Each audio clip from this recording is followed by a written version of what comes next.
Bonjour, bienvenue à toutes et à tous à cette table ronde organisée par Univers VO et le Lab Utilitaire, le pôle de réflexion et d'action dédié à la transition énergétique des utilitaires.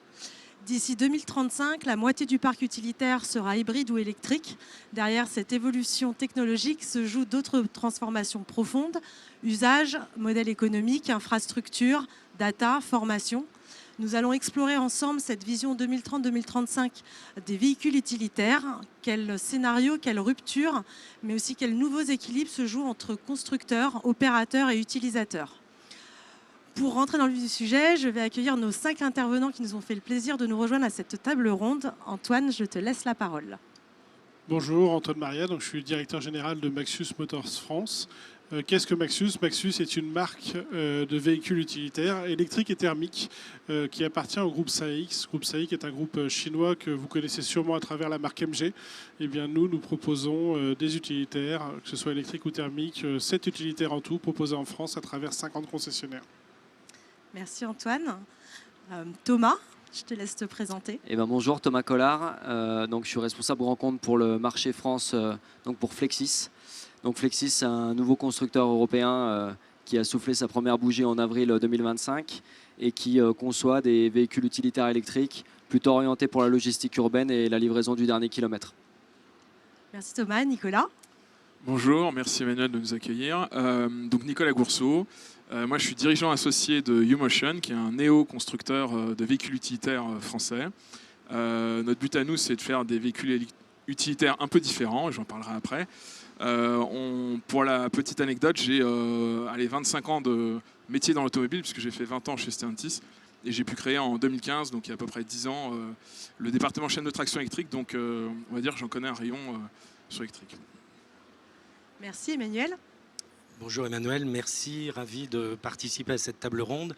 Moi je suis Emmanuel Champenois, je suis un des 4 cofondateurs de Up & Charge et le directeur marketing et communication. Et en fait Up & Charge, on a créé un truc révolutionnaire, c'est-à-dire qu'on recharge les véhicules électriques sans câble.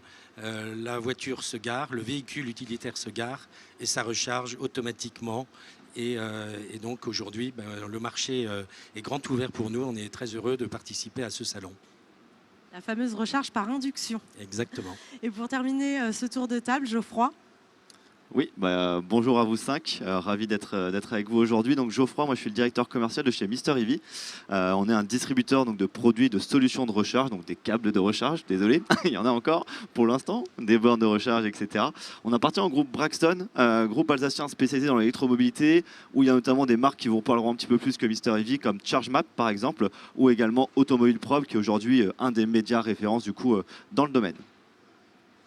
Merci à tous d'avoir accepté cette invitation. Et pour ouvrir cet échange, une première question en une phrase, quelques secondes. À quoi ressemblera selon vous le véhicule utilitaire en 2035 ?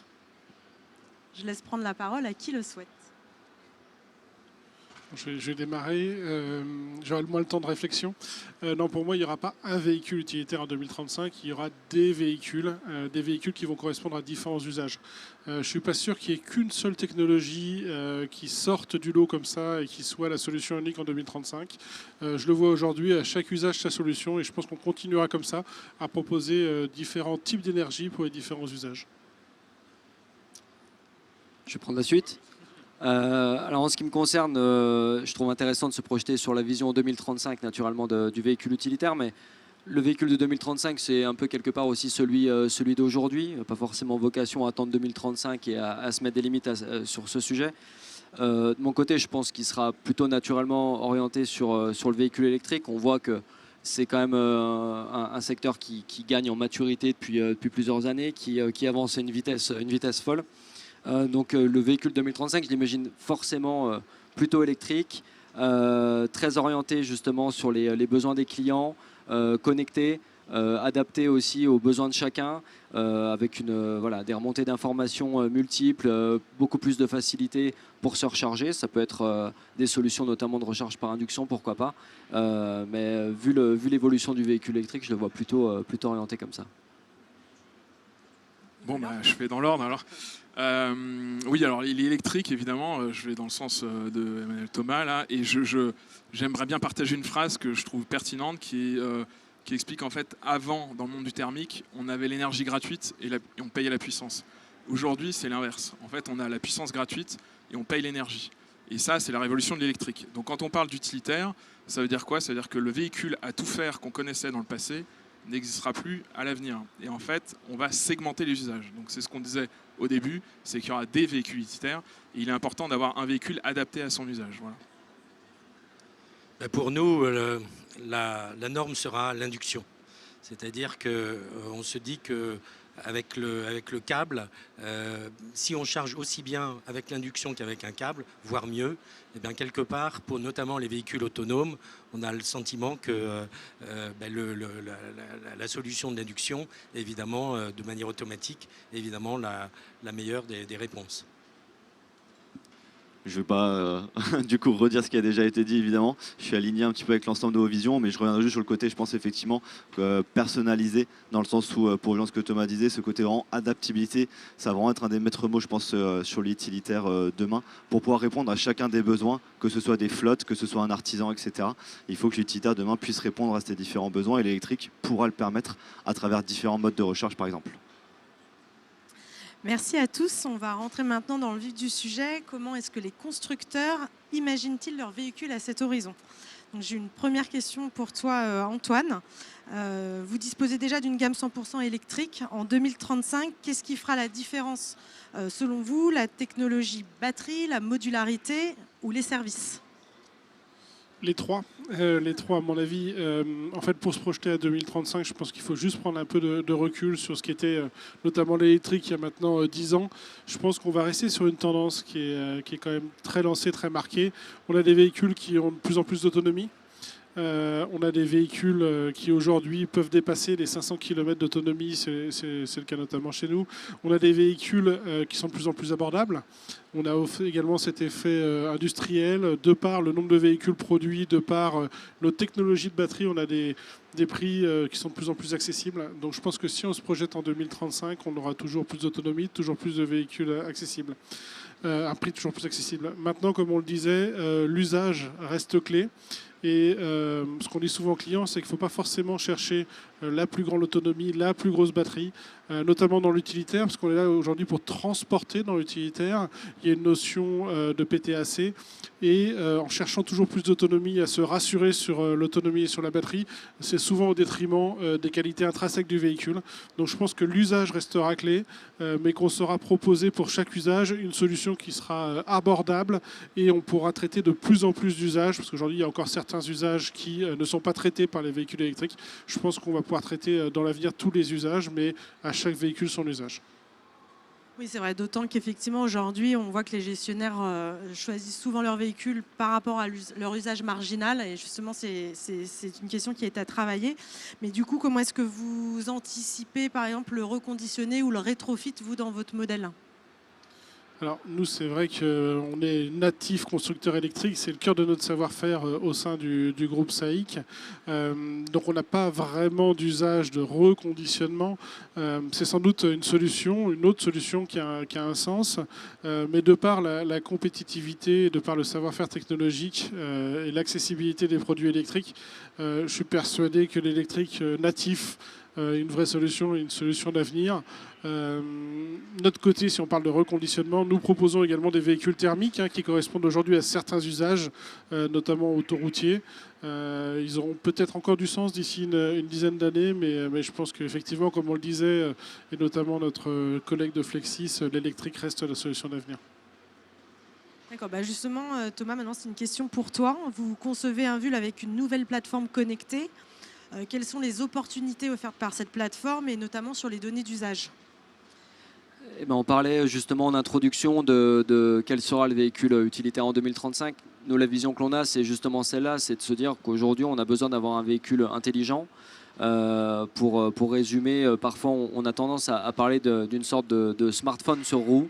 C'est un petit peu ce qui a été fait avec Flexis, c'est-à-dire qu'on a une plateforme qu'on appelle SDV, donc Software Defined Vehicle.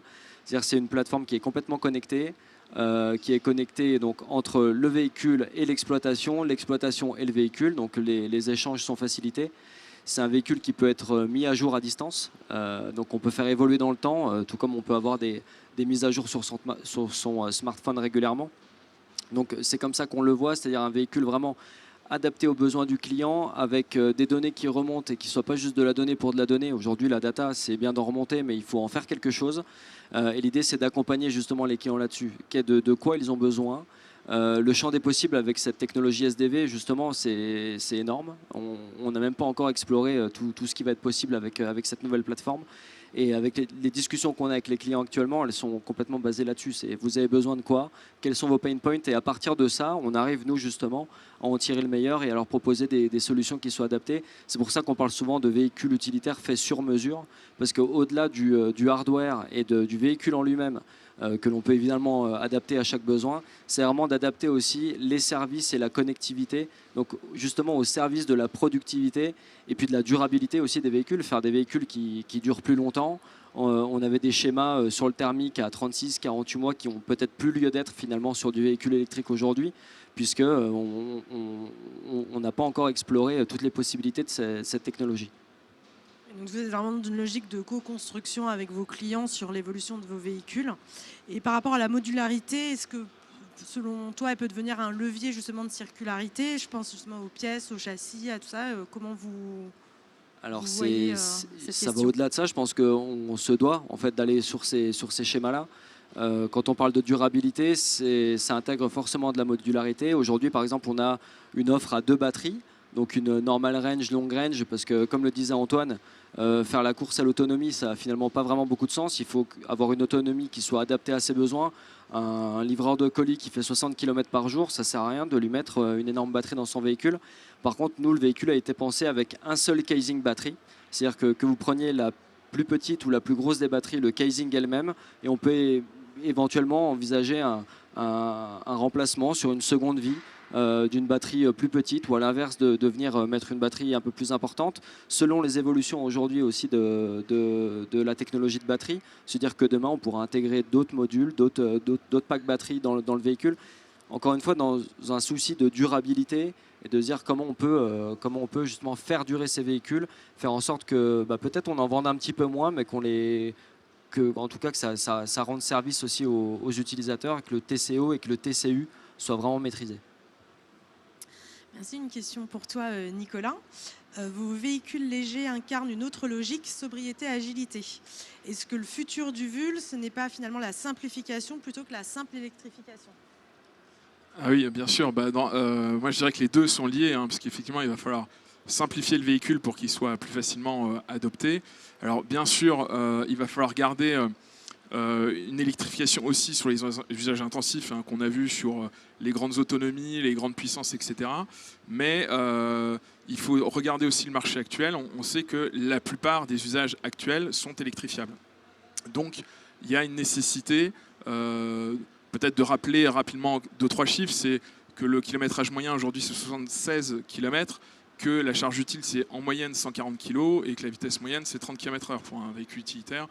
Donc quand on est dans l'urbain, c'est sûr qu'on sait attraper ça et c'est important de revenir à quelque chose de plus simple. Alors pourquoi aujourd'hui les utilisateurs n'adhèrent pas à l'électrique? Nous, on a identifié quelques freins qui sont évidemment d'abord le prix, mais aussi des fois la complexité liée à la recharge et surtout la problématique durée de vie, valeur résiduelle qu'on a abordée là, à l'instant. Et c'est justement à ces utilisateurs-là qu'on propose notre véhicule, puisqu'il permet d'une part, avec moins de puissance, moins d'options, moins de consommation, d'avoir des plus petites batteries, et aussi une batterie, on va dire, segmentable modulaire, qui permet d'être au juste besoin. Et ça permet une efficacité économique, et on peut en fait se décrire finalement de manière assez simple comme un Dacia de l'utilitaire, c'est-à-dire quelque chose d'assez accessible, smart, pour le besoin premier, on va dire, des acteurs de la ville. Du coup, une question pas provoque, mais avec justement les batteries qui sont de moins en moins chères, est-ce qu'il y a encore du sens justement à faire des batteries qui vont être modulaires? Oui. Alors oui, c'est une bonne question parce que on sait que les batteries sont chères et on va dire quel que soit le nombre de cellules, moins j'en mets, moins ce sera cher. Donc il y a quand même une nécessité aujourd'hui de repenser au juste besoin. Et c'est ce qu'on fait justement avec la batterie modulaire, c'est que le premier levier, c'est le prix. En mettant la quantité au juste besoin, je réduis le prix. Mais j'allège aussi, et donc en allégeant, je me permets de moins consommer, du coup d'être plus efficient énergétiquement. Voilà. Donc ça permet de traiter le prix. Mais la modularité, ou la segmentation et la manipulation à la main de la batterie, permet d'autres leviers, qui sont l'efficience opérationnelle, parce qu'on peut swapper les batteries.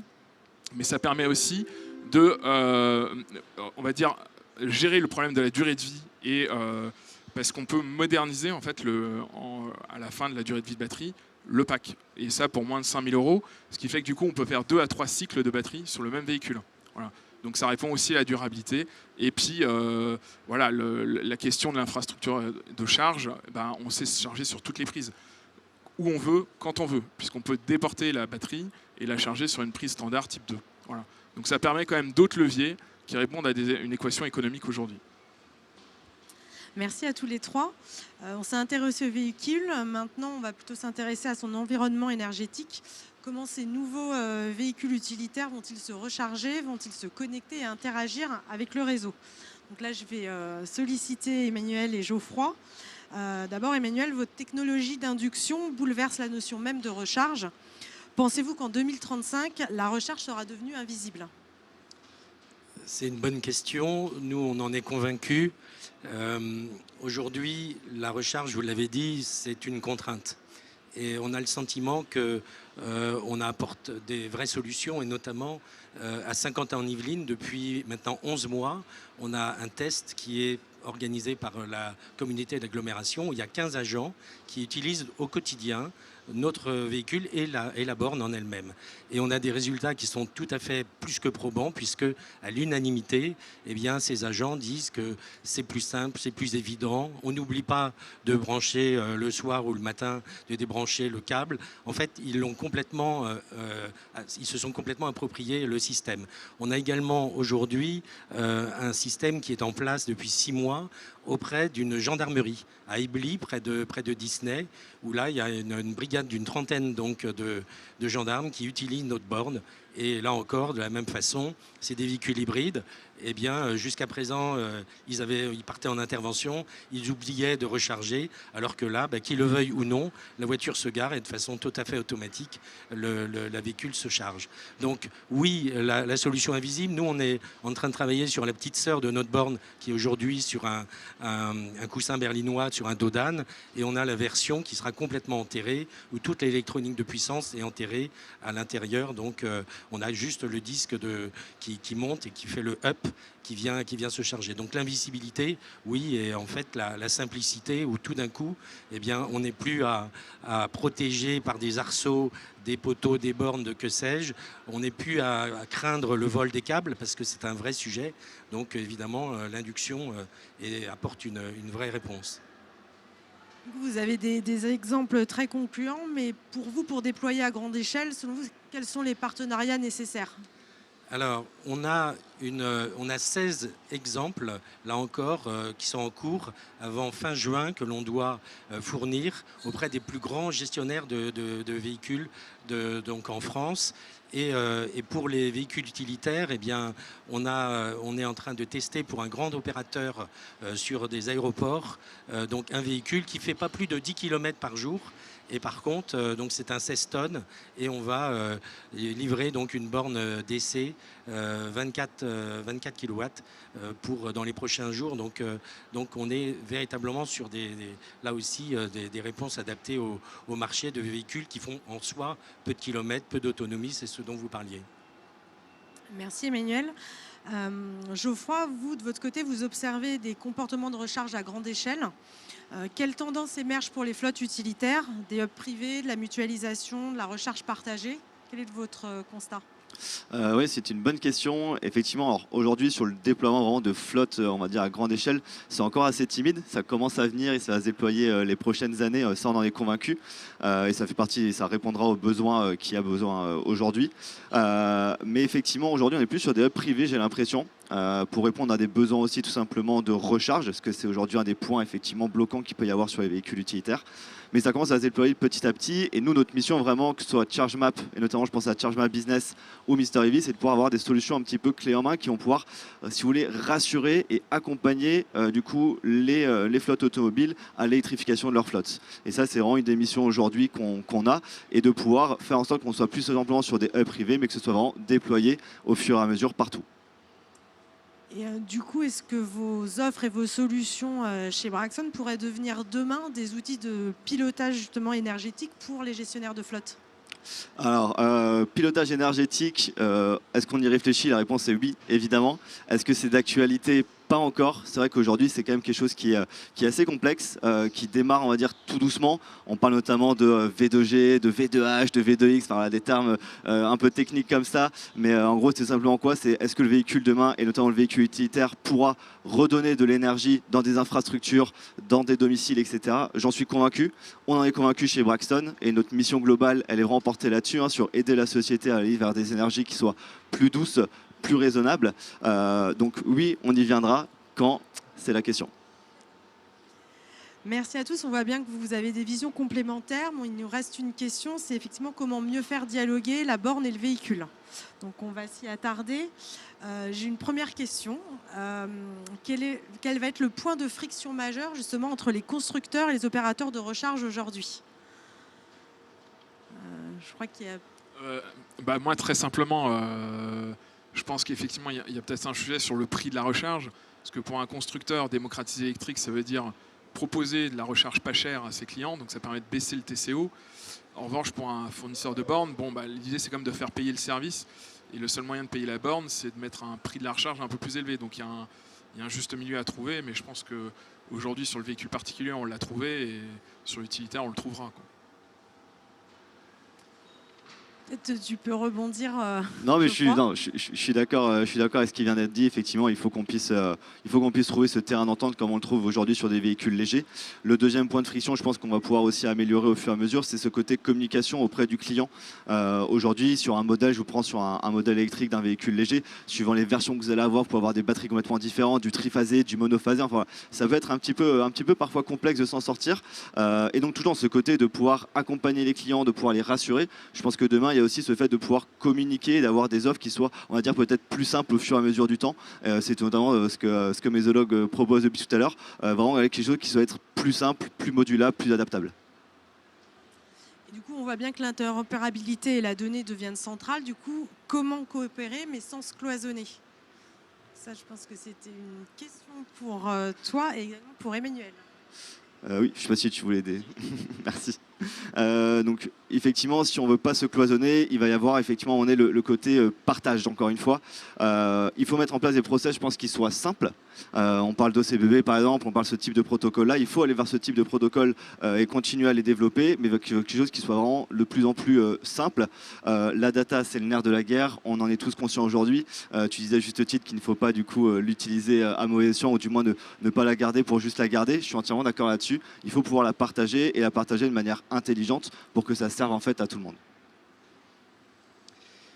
Notre borne, en fait, c'est à la fois du hard, parce qu'il y a de la technique, il y a de l'électronique de puissance, il y a de la mécanique, mais c'est aussi du soft. Et donc on a toute une équipe aujourd'hui qui travaille pour rendre justement toute la communication entre la borne, le smartphone, la navigation embarquée et des plateformes de supervision, puisque tu l'as dit, aujourd'hui nos clients, ils attendent aussi ces remontées de data et toutes ces informations qui peuvent leur permettre d'optimiser chacune des charges.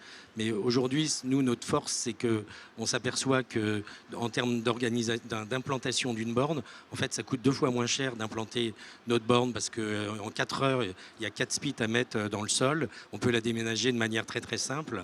Et en fait, à la fois, elle charge mieux qu'une borne avec câble. Donc on a des résultats là aussi très probants. Du coup, si la recharge devient automatique ou sans contact, est-ce que ça va changer la conception du véhicule? Alors, concernant le point de vue constructeur, je vais revenir sur 2 points. Premièrement, on parlait tout à l'heure de points de friction. entre les constructeurs et les solutions de recharge. Pour moi, il n'y a pas de point de friction.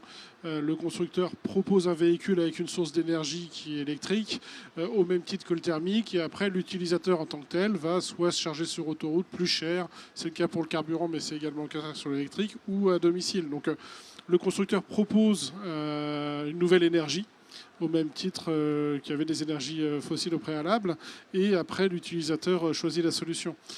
C'est au constructeur par contre de proposer le plus de liens et de partenariats possibles à ses clients.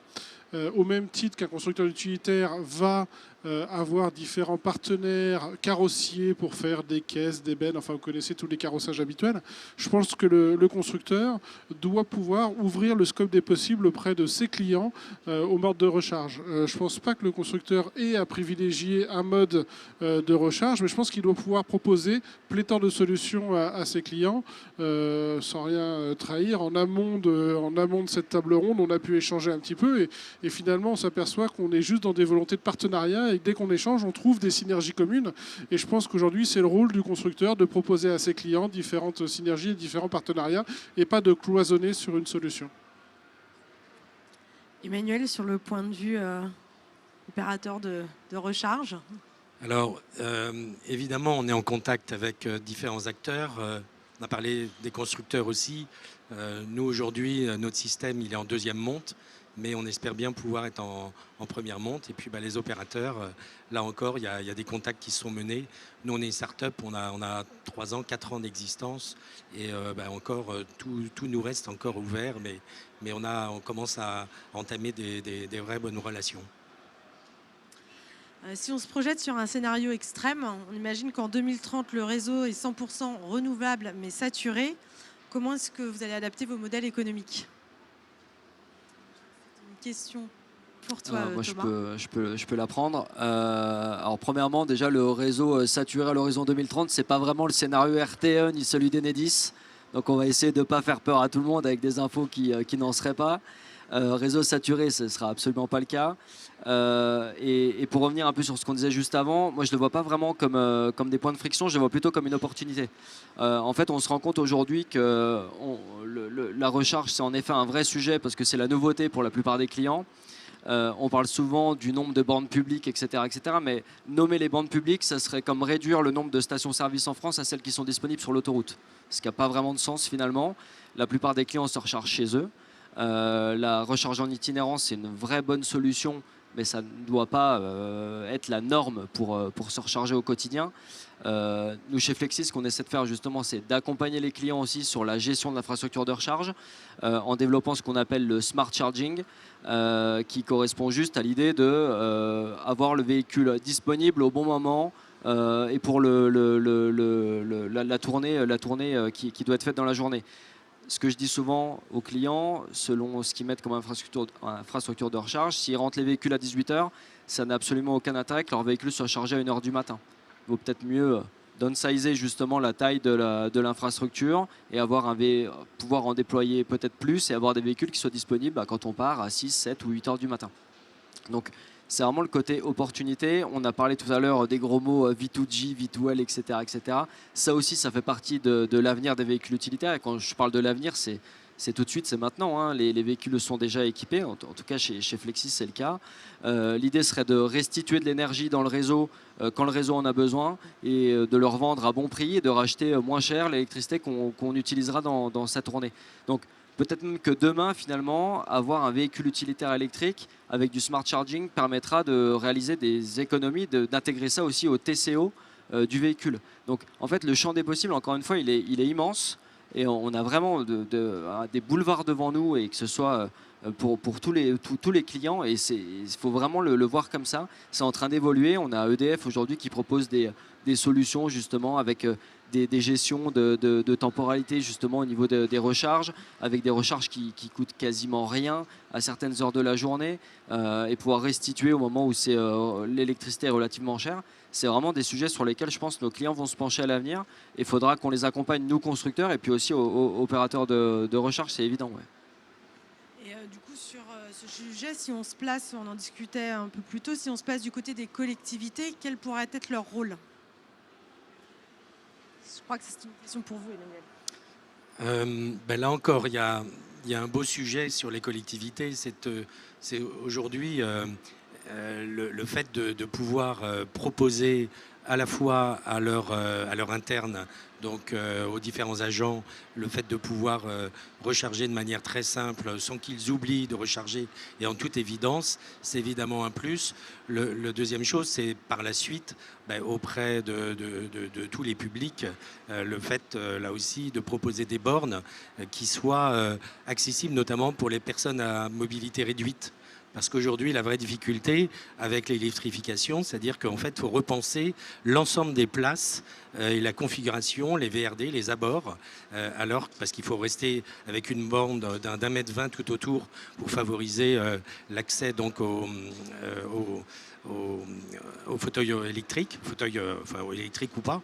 Et en fait, nous, le système qu'on propose, on change en rien du tout la configuration de ces places de parking PMR, puisqu'on a juste à placer notre dodane et il n'y a aucune autre configuration. Et donc ça, c'est un vrai plus auprès des collectivités. Et là, c'est aujourd'hui le Salon des maires. Nous, on est présent à notre salon donc, à Paris pour le Salon des maires. Et c'est un plus, évidemment, que l'on met en avant vis-à-vis de tous les usagers.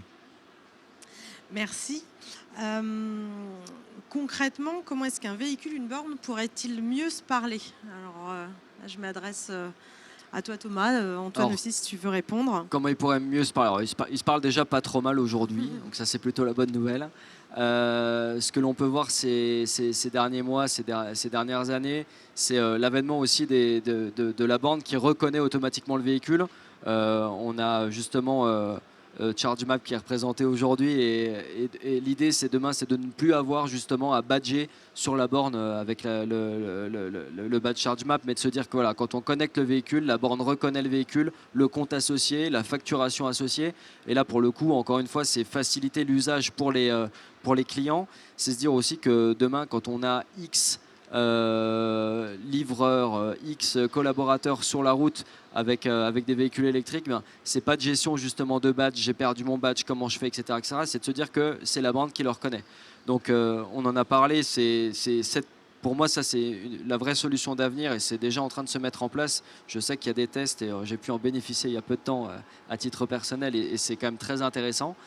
Et puis le second point, c'est ce qu'on a évoqué juste avant, c'est la communication entre le véhicule et la borne, comment on peut gérer justement cet échange d'énergie, à quel moment c'est la borne qui délivre de l'énergie, à quel moment c'est le véhicule qui en délivre.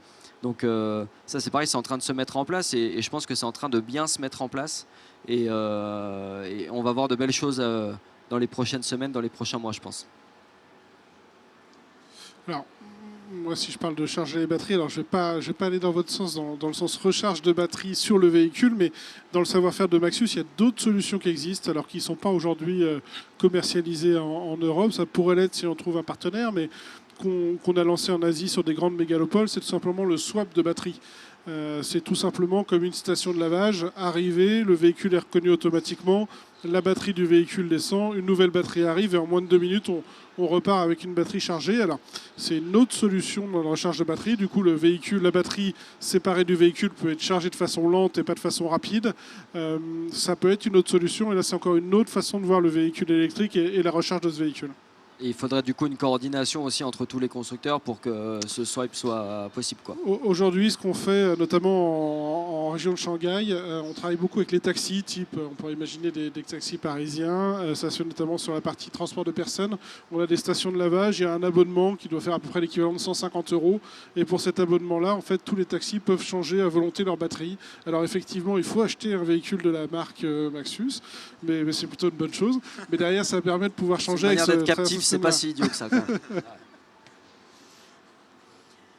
Pour le dernier sujet de cette table ronde, on va parler des utilisateurs finaux, c'est-à-dire les gestionnaires de flotte, les collectivités, les logisticiens, ceux pour qui justement ces innovations doivent faire sens. Du coup, j'ai quelques questions, vous pouvez tous effectivement prendre la parole. Selon vous, quels leviers déclencheront réellement le basculement des flottes ?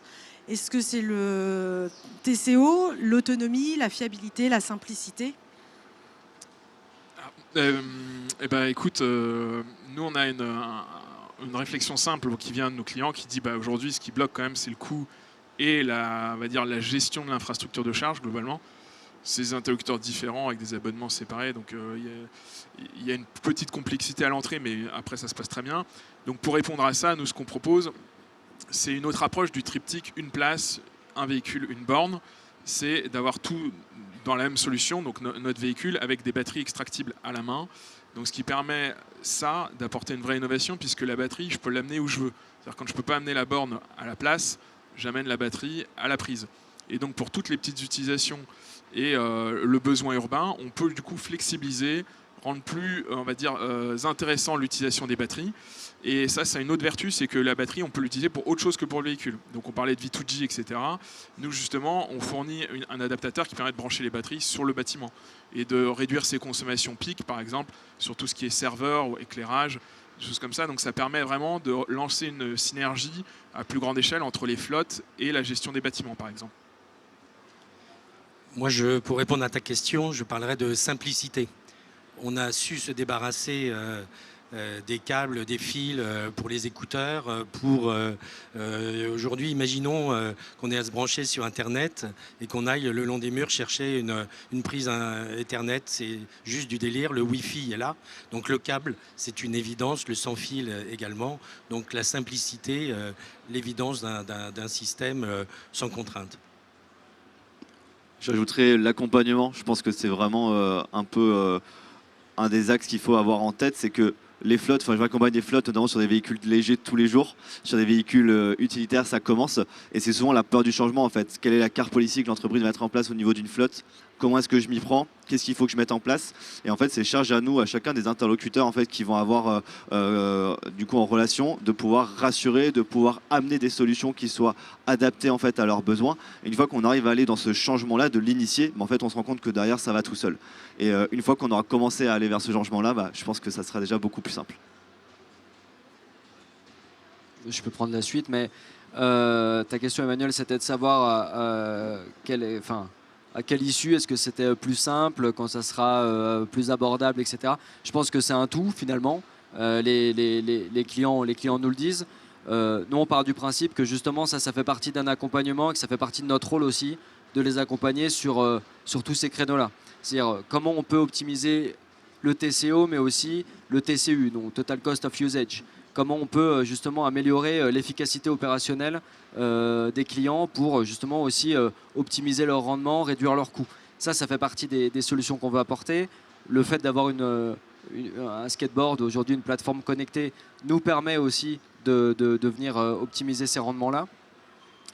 Pour nous, c'est vraiment un tout et c'est ce à quoi on s'emploie, c'est-à-dire rencontrer les clients, vraiment identifier quels sont leurs freins sur la mise en place de véhicules électriques, comment on peut les accompagner sur l'infrastructure de recharge, comment on peut les accompagner aussi sur la partie disponibilité des véhicules, réduire les immobilisations, ça fait partie aussi de la maintenance préventive que notre plateforme nous permet d'avoir. Donc c'est toutes ces solutions-là, c'est tout l'aspect, on va dire, techno apporté par le véhicule qui va dans ce sens, mais c'est aussi, et c'est ce à quoi on s'emploie, vraiment axé sur l'humain, rencontrer les gens, discuter avec eux et vraiment comprendre leur métier. Nous, on passe pas mal de temps à tourner en livraison avec des conducteurs, c'est pas uniquement pour notre plaisir, c'est surtout pour comprendre quelles sont leurs difficultés au quotidien. C'est quoi les vraies difficultés? On ne peut pas, nous, de notre côté, comme ça, les deviner, il faut vraiment aller sur le terrain, bosser avec eux pour se rendre compte de tout ça. Puis pour finir, je vais prendre les termes autour de l'humain. En fait, je pense que ça ne sert à rien d'attendre. On discute avec des clients, des prospects qui nous disent on attend plus d'autonomie. Je pense que l'autonomie est déjà là pour répondre à beaucoup d'usages. On attend que le TCO soit raisonnable. Je pense que le TCO s'est vraiment amélioré. Aujourd'hui, on a des TCO qui sont meilleurs que les véhicules thermiques. Je pense qu'il reste surtout maintenant des freins à lever. Et nous, pour lever ces freins-là, il n'y a rien de tel que l'essai. Vous prenez aujourd'hui un client avec tous ses freins, vous l'asseyez dans un véhicule, vous faites essayer notre véhicule, il va trouver ça super silencieux, beaucoup plus reposant. À l'usage, il va avoir beaucoup de qualité. Et finalement, des freins psychologiques. C'est que des freins psychologiques. Donc je pense qu'il est temps de ne plus attendre, j'ai envie de dire. Tout est réuni pour passer à l'électrique. Maintenant, il faut l'essayer. Et l'essayer, c'est d'adopter. Le VUL de 2035 sera-t-il un actif, un service ou une donnée, ou tout ça en même temps? Alors un actif, un service ou une donnée. Alors une donnée, ça me paraît être quand même très réducteur. Un service, probablement. On voit l'avènement justement de terminologies comme véhicule as a service, etc. C'est des choses sur lesquelles on travaille aussi. La donnée, quelque part, ça reprend un peu ces idées de data que j'évoquais en introduction. Je pense qu'on a besoin demain, si on veut vraiment tout optimiser et vraiment réduire les coûts au maximum, justement de bien exploiter cette data-là, de bien l'agglomérer pour la restituer aux clients. Mais oui, ça sera un petit peu de tout ça, c'est vrai, en effet. Mais quand on parle encore une fois de véhicules 2030-2035, j'ai même pas envie d'aller me projeter si loin. Finalement, c'est le véhicule d'aujourd'hui, au pire de demain. Mais 2030-2035, ça me paraît bien loin par rapport à la réalité actuelle. Et la réalité actuelle, elle est déjà là. Et c'est ce que, en tout cas, on s'emploie à proposer à nos clients. Nous, on pense que ça sera un actif, qu'on peut faire un électrique qui dure aussi longtemps qu'un diesel et qui soit moins cher que le diesel à terme. Je dis ça parce que l'idée, c'est de mettre un véhicule en service qui peut faire plusieurs cycles de batterie. Et donc de revenir à des durées de vie qui peuvent être de 20-25 ans en changeant la batterie en fonction de son usage. Parce que effectivement, une batterie, comme tout le monde le sait, c'est 1000 cycles. Donc évidemment, on peut faire 8-10 ans en l'utilisant 3-4 fois par semaine. Mais si on l'utilise de manière très très intensive, 6 fois par semaine, en faisant du 15-80, bah, ça va plutôt faire 4-5 ans. Et donc chacun a des usages différents.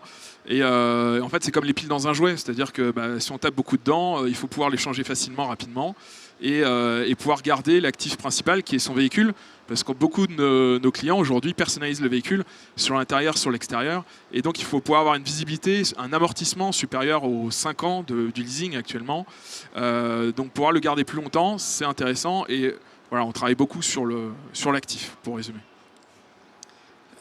2025-2035, c'est 10 ans. Et en 10 ans, il peut se passer beaucoup de choses. Et quand on voit aujourd'hui les flottes de taxis à San Francisco, des véhicules totalement autonomes, nous on se dit que le véhicule utilitaire, il sera aussi et certainement en grande partie autonome. Il ne sera pas qu'uniquement autonome, mais en grande partie. Et je pense que c'est un vrai sujet, là aussi, de provision, de prescription, de projection dans la dimension de service. Non, je rejoins effectivement sur le côté actif que tu disais tout à l'heure. Oui, je pense que on partage un petit peu cette vision-là. Et c'est sûr qu'il va falloir trouver des solutions, notamment pour des remplacements de batterie ou pour ces types d'éléments du véhicule qui permettront de pouvoir aller sur la question de durabilité, comme on disait tout à l'heure. Et du coup, quelles nouvelles compétences apparaîtront justement autour de la maintenance, de la gestion énergétique ou des données ? Là, encore une fois, ça va suivre l'évolution des véhicules et des technologies.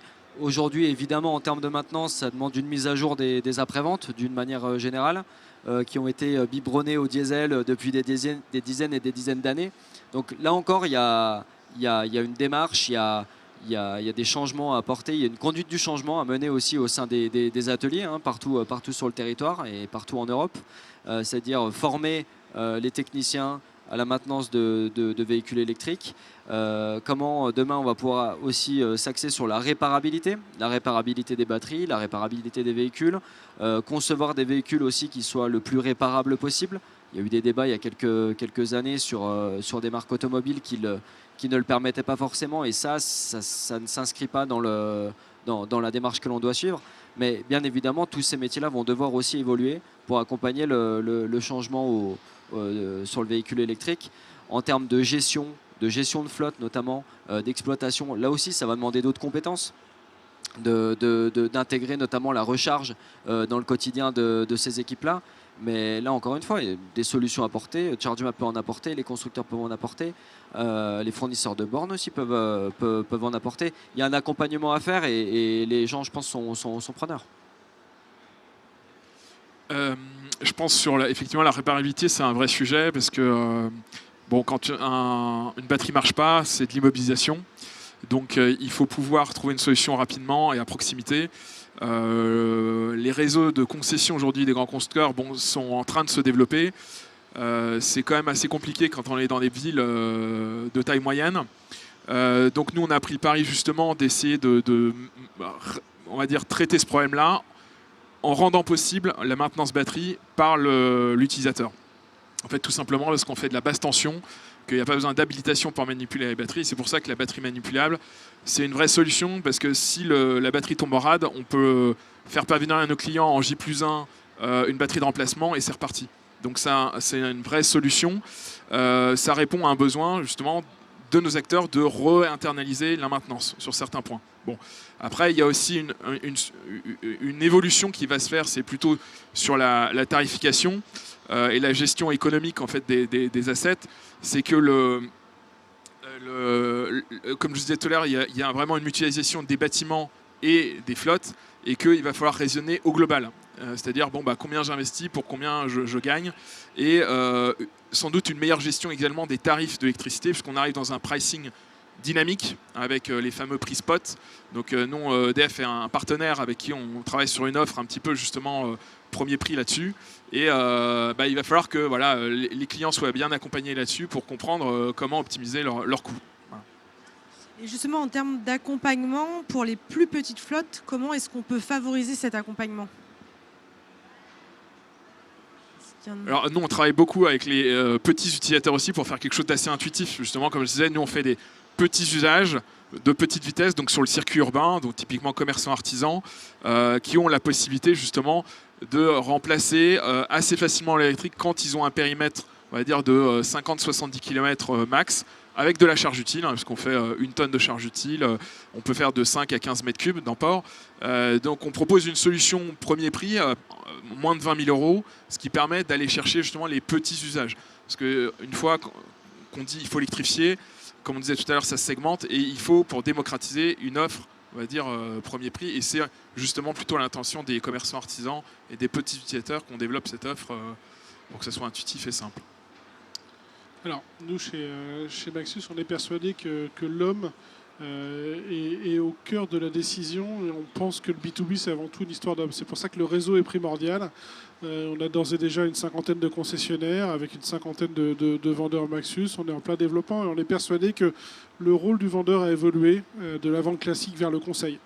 On pense que dans les acheteurs, les gestionnaires de parcs sont souvent un petit peu perdus dans toute cette nébuleuse d'énergie, de fiscalité, de normes qui évoluent très rapidement.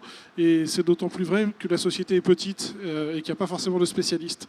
Et qu'on s'adresse à un chef d'entreprise qui a pléthore de sujets ou alors à un directeur de financier qui a pléthore de sujets. Et notre rôle est vraiment là pour l'accompagner. Donc on a vraiment cet accompagnement face à la taxation, face à la loi fiscale, d'où la nécessité d'avoir un vendeur spécialiste conseiller qui sera orienté sur la bonne énergie. Et en complément, on en parlait tout à l'heure, l'essai est primordial. Et face à un client qui se pose la question, est-ce que ma charge de travail, est-ce que mon métier est compatible avec l'électrique ? Je pense qu'il n'y a rien de tel que l'essai. Nous, on prend l'essai grandeur nature, avec des essais des fois d'une journée, 2 journées, mais faire une tournée, voir un usage classique et constater par soi-même qu'on est compatible avec l'électrique. Nous, que ce soit chez ChargeMap ou Mister EV, que ce soit une flotte de quelques véhicules, 4-5 véhicules ou une flotte de 1000 véhicules, l'accompagnement, en fait, on essaie d'avoir le même dans le sens où ce qu'on va proposer, les solutions qu'on va proposer, il faut encore une fois, et j'utilise toujours les mêmes mots, désolé, mais qu'elles soient adaptées, qu'elles soient personnalisées, et c'est ça qu'on va essayer de vraiment mettre en place. Et ça, que ce soit une petite ou une grande flotte, pour moi, ça ne change rien. C'est simplement quel est son besoin et qu'est-ce qui lui convient le plus. Est-ce qu'il y en a l'un d'entre vous qui voulait encore répondre sur cette question ? Sinon, j'en ai une autre pour toi, Emmanuel. Comme tu es beaucoup en relation avec les collectivités locales, pour toi, quel rôle elles ont dans cette transition ?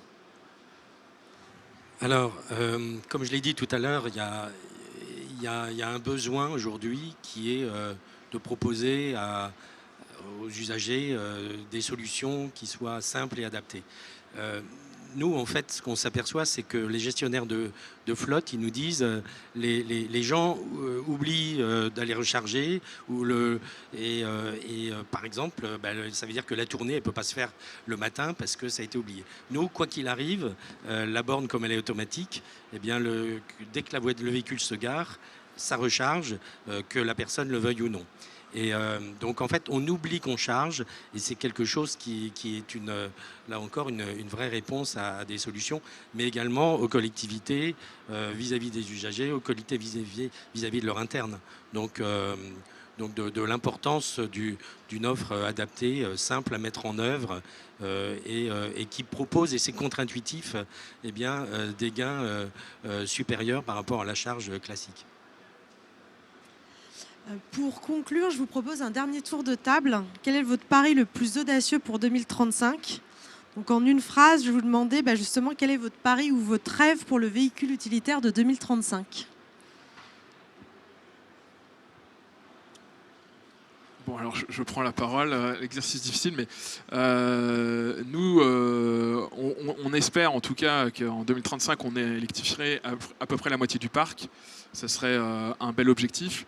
Comme je disais, en entrée, nous, on porte plutôt l'électrification, on va dire, entrée de gamme, quelque chose d'assez simple et qui permet, avec un budget limité, de rentrer dans une logique de décarbonation. Maintenant, on n'est pas les seuls, puisqu'on a vu la Commission européenne sortir du bois là, en septembre avec une logique de rendre l'électrique accessible. Donc, c'est ce qu'on appelle le petit segment, la e-car. Là, c'était Ursula von der Leyen qui en a parlé. Et il y a une démarche parallèle qui se développe sur l'utilitaire. Donc, nous, c'est ce qu'on porte, on va dire, au travers de notre conception. C'est de montrer comment l'utilitaire peut être plus accessible parce qu'on en met moins et que c'est destiné à un usage qui est forcément urbain. Aujourd'hui, ça ne sert à rien d'essayer de faire du décontenting, de l'allègement sur un véhicule qui fait un Paris-Marseille, parce qu'on aura toujours besoin de batterie pour aller plus loin. Mais le N0, comme on l'appelle, ce véhicule utilitaire accessible que porte l'Europe, il est forcément avec une batterie réduite sur un usage plus restreint. Et dans nos villes. Et c'est une bonne nouvelle, puisque finalement, le transport de marchandises, c'est 50% des nuisances en ville, dans des zones denses, où en fait on a le CO2, qui est une externalité globale, mais aussi la pollution de l'air, la qualité de l'air, qui est une externalité très locale. Et là-dessus, bon, il y a un sujet particules fines, etc., qui est porté. Mais d'où l'intérêt de faire plus léger, plus simple, plus accessible dans la vieille ville pour que ça soit démocratisé, finalement, pour qu'il y ait un usage et qu'on déploie des grosses flottes de petits véhicules qui répondent on va dire, aux problèmes actuels, quoi. Moi, je souscris un peu à ce que vient de dire Nicolas. Le rêve sur 2035, est-ce que c'est un rêve, un souhait ou ça, je ne sais pas trop, mais c'est de se dire déjà s'affranchir un petit peu des idées reçues qu'on peut avoir autour du véhicule électrique, qui ont tendance à se gommer petit à petit, mais qui refont surface. Et paradoxalement, c'est souvent ceux qui ont les plus gros porte-voix, finalement, ceux qui en parlent le moins bien, ceux souvent qui ne les utilisent pas. C'est souvent eux qui s'expriment sur le véhicule utilitaire électrique, sur le fait que ça soit compliqué au niveau de la recharge, que ça soit beaucoup trop cher, que c'est beaucoup trop compliqué, etc., etc. Alors que dans les faits, une fois que les clients ont commencé à les essayer, finalement, comme disait Antoine, ils l'ont plutôt adopté. Le second, et ça rejoint un petit peu ce que disait Nicolas, c'est, et je le dis à chaque fois, mais c'est surtout de se dire on ne vend pas uniquement des véhicules utilitaires électriques parce que c'est à la mode. On le vend aussi parce que c'est nécessaire. Il y a des enjeux environnementaux qui sont relativement importants. Le transport, c'est 30% des émissions de CO2. Donc ça, c'est des leviers simples finalement pour décarboner aussi nos opérations. Et on croit vraiment que passer sur du véhicule électrique aujourd'hui, c'est relativement simple. Ça permet de réduire drastiquement les émissions de CO2. Nous, on s'emploie aussi à avoir des véhicules fabriqués en France, à sourcer un maximum de fournisseurs européens. Ça fait partie de cette démarche et j'aimerais que d'ici 2035, on puisse s'inscrire aussi sur ces démarches-là et puis enfin sortir un petit peu des énergies fossiles et finalement aussi gagner en souveraineté parce qu'en France, on n'a pas de pétrole, mais quelque part, on sait fabriquer de l'électricité bas carbone, donc autant s'appuyer là-dessus. Antoine ? Bon, alors, un rêve en une phrase, c'est la fin des freins psychologiques dont on parlait tout à l'heure. Et la technologie et les constructeurs permettront à chaque utilisateur de trouver un véhicule propre correspondant à son usage. Merci, Emmanuel. L'ambition 2035, c'est de rendre les véhicules utilitaires utiles. Utile, c'est sans contrainte, c'est tout simple. Et donc ça passe par justement la simplicité de la recharge. Et l'induction permet d'apporter des solutions qui sont complètement évidentes, du sans câble, du sans borne sur le trottoir. Et donc pour nous, ça participe à une vraie réponse pour 2035. Et pour conclure et rejoindre ce qui a été un petit peu dit, 2035, le rêve, ce serait qu'on dépasse les 50% du coup de véhicules utilitaires électriques. Si on parle de rêve, autant aller jusqu'au bout. Et le deuxième aspect, c'est pour rejoindre ce que disait Antoine, c'est que ce ne soit pas des réglementations ou des lois du coup, qui amènent à l'électrification des flottes, par exemple, mais que ce soit un souhait des dirigeants pour aller, comme je le disais, du coup aussi, d'aller vers des véhicules qui soient plus propres, parce qu'on en a envie et parce que c'est ce vers quoi il faut qu'on puisse tendre à l'avenir. Merci à tous les 5 pour votre présence sur cette table ronde qui du coup illustre bien la mission du Lab utilitaire qui est de faire dialoguer justement les acteurs du véhicule, de l'énergie et les territoires pour décarboner plus facilement et puis pour envisager l'avenir des véhicules utilitaires. On va nous de notre côté s'efforcer de continuer à apporter ces échanges dans nos travaux, nos publications et nos expérimentations sur le terrain. Je pense qu'on s'est fait une petite COP 1 de l'utilitaire, sans prétention, mais en tout cas, voilà, je vous remercie pour votre présence et je vous propose de revenir demain pour 2 autres tables rondes organisées par Univers VO et Lab utilitaire qui seront autour du financement et de l'hydrogène. Merci beaucoup.